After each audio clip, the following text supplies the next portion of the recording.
बैठक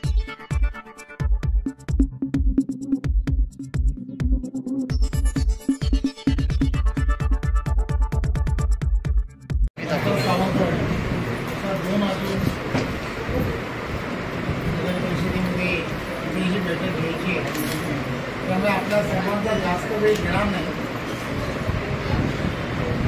आपल्यापैकी किती जणांना असं वाटतं की या नगर परिषदेचा नगराध्यक्ष हा भारतीय जनता पार्टीचा झाला पाहिजे.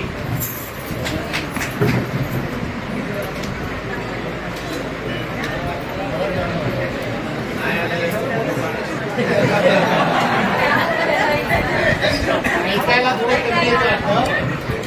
आपल्याकडे इथे असणाऱ्या किती जणांना असं वाटतं की येणाऱ्या निवडणुका ज्या आहेत त्या निवडणुकांमध्ये मालवण नगर परिषदेचा नगराध्यक्ष हा भारतीय जनता पार्टीचाच असला पाहिजे असं किती जणांना वाटतं? आवाज दोन गोष्टी फार महत्वाच्या आहेत. आपल्याला सर्वांना वाटलं म्हणून काही नगराध्यक्ष आणि या सगळ्या प्रक्रिया पूर्ण होणार. त्यामुळे आपण सर्वजण प्रत्येक घराघरामध्ये जाऊन आपल्याला हे सांगावं लागेल की देशाचे पंतप्रधान नरेंद्र मोदीजी आणि त्याचबरोबर महाराष्ट्र राज्याचे लोकप्रिय असे मुख्यमंत्री आदरणीय देवेंद्रजींच्या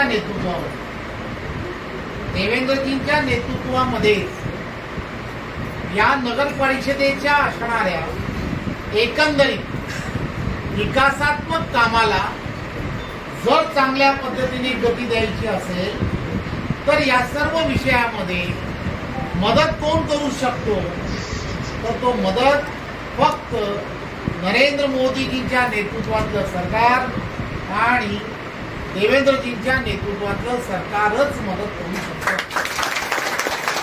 त्यामुळे हे पटवून दिलं पाहिजे, लोकांना हे समजून सांगितलं पाहिजे.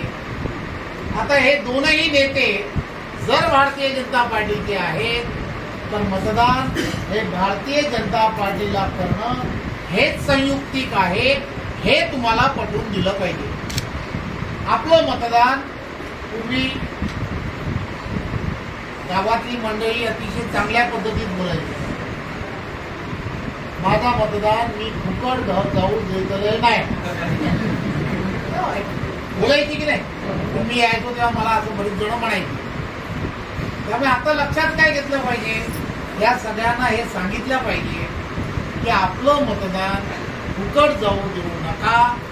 ते फक्त ना फक्त कमळाच्या समोर केलं तर तुमच्या सगळ्या विषयाला मार्गस्थ करण्यासाठी नितेश राणेजी हे या ठिकाणी आहेत. या ठिकाणच्या असणाऱ्या सर्व समस्या, त्या नगर परिषदेच्या समस्या, इथला असणारी एक बाजू जी पूर्णच्या पूर्ण समुद्राला लागून आहे. याचा अर्थ काय, तर इथले असणारी निम्म्यापेक्षा जास्त जणांचा असणाऱ्या काम, मग इथे असणारे जे कोणी किल्ला या भागामध्ये पर्यटनाच्या दृष्टिकोनातून काम करतात किंवा जे जे मंडळी पर्यटनाच्या दृष्टिकोनातून सर्वजण जे काम करतात त्यांचं सर्वांचं काम कोणाकडे आहे, तर ते एकमेव मंत्री आहेत आणि त्यांचं नाव आहे नितेश.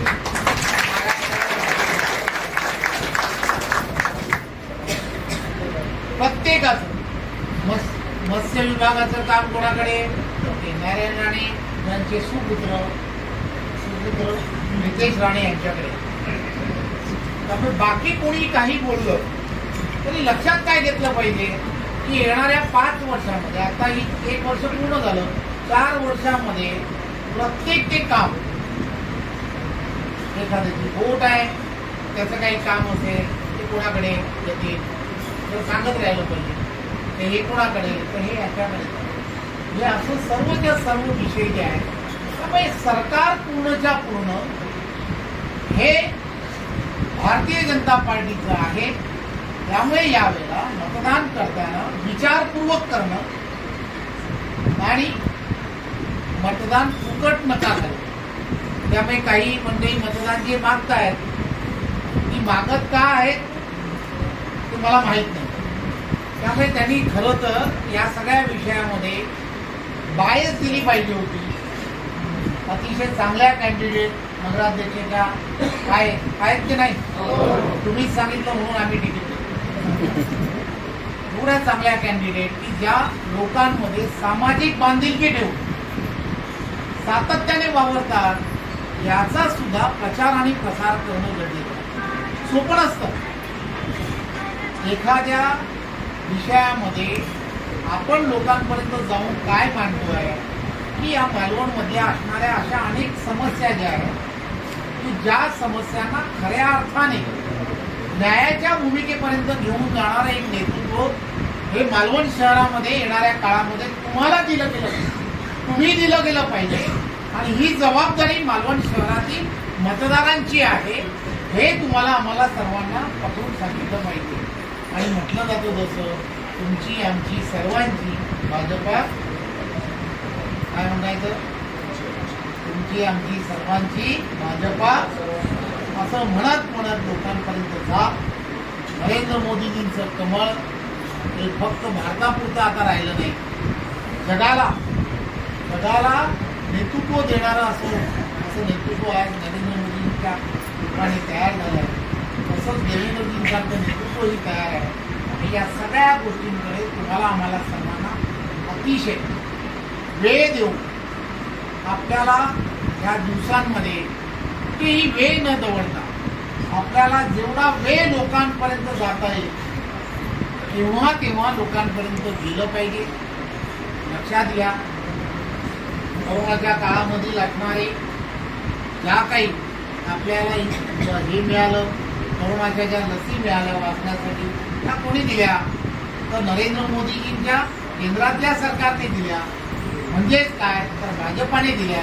त्या सगळ्या गोष्टी थोड्याशा जुन्या आहेत, परंतु तरी सुद्धा त्याचा उजाळा रोज करत राहणार की आपण सर्वजण आज जे काही श्वास घेतोय त्याचं कारण काय तर नरेंद्र मोदी जे आहे हे सुद्धा वारंवार आपल्याला लोकांना सांगितलं पाहिजे. काय होतं की आपण नवीन गोष्टींची चर्चा करतो, परंतु जुन्या ज्या आहेत त्या आठवणी ज्या आहेत त्या आठवणी सुद्धा त्या कटू आहेत. आपल्यामधील काही मंडळी आज हयात नाही. या सगळ्या गोष्टी लोकांना आठवून दिल्या पाहिजे. ते तुम्ही आम्ही सर्वांनी कार्यकर्ता म्हणून घरोघर जाऊन करा, घराघरात जाऊन कमळ पोचवणं. आणि 51% जी लढाई आहे की जी बूथवरची लढाई आहे की ज्या बूथवरच्या लढाईमध्ये आपला कॅन्डिडेट मग तो कॅन्डिडेट तो खालचा असो किंवा वरचा असो, नगरसेवकाचा असो किंवा नगराध्यक्षाचा असो, प्रत्येकाला कमळ बटन दाबण्यासाठी स्वतःसाठी मतदान मागू नका, पॅनलसाठी मतदान मागा. खालचं आणि दोन्ही मतदान आणि वरचं असणारं नगराध्यक्षासाठी असणारं मतदान हे भाजपालाच द्या हे आपण सांगा, कमळालाच द्या. तुमचं मतदान हे नरेंद्र मोदीजींना पोचवणार आहे हे आपण सांगा. तुमचं मतदान हे देवेंद्रजींना पोचणार आहे हे सांगा. आणि तुमचं मतदान हे नारायण राणे आणि नितेश राणे यांना पोचणार आहे हे सुद्धा आवर्जून सांगायला विसरू नका. अडचण अशी आहे, अडचण मी काही सांगत नाही, परंतु हे वारंवार सांगायला हवं की तुमचं मतदान खासदार